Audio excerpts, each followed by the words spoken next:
IA Scatter has got a new version out. IA Scatter. And then it's going to populate my plane with some proxy instances. So then I drop a couple of objects into the 3D viewport, scale them down, and I'll select both of them, press M, create a new collection. I'll just call this trees because it's going to simulate trees. And I love this new feature. Just click Modify UI and then click IA Scatter again, and it's going to populate the node for me and open up a new window in the UI. So I'll just go to Collections, select Trees, and then use Collection. So now I can control the density. And I can distribute this with weight. Bring up that density.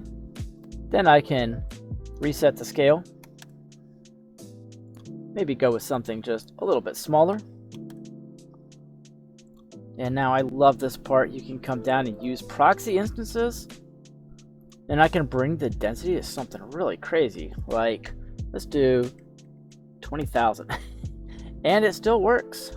So there's like no lag in the viewport with that. I can also switch to bounding box or convex hull.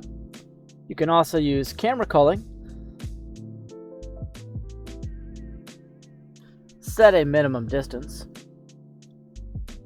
And you can use ray casting, which is a very useful feature for placing geometry. I can also invert those results and create some pretty neat cityscapes anywhere you want on the mesh.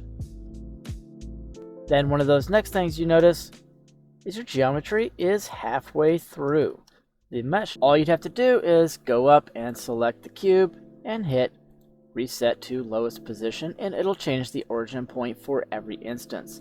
And I could do the same with the sphere. Full control over the translation of where you put everything in the 3D viewport, so you can quickly instance and animate.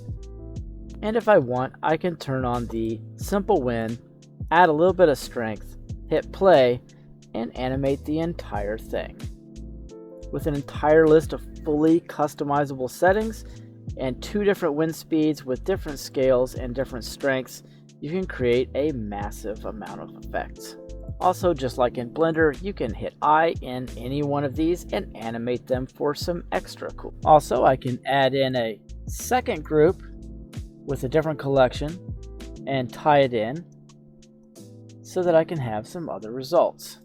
This one can also be bounding box with proxy instances, convex hull. I can do whatever I need with this one, and I could bump this density up to like 50,000 if I wanted to, and still operate in the viewport.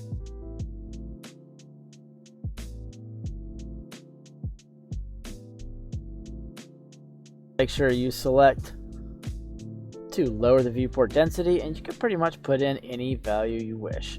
You can also bump up the density and use a density multiplier.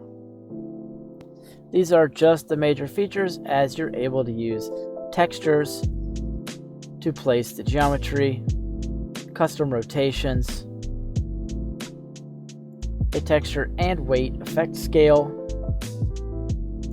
and level of detail to enhance your final results.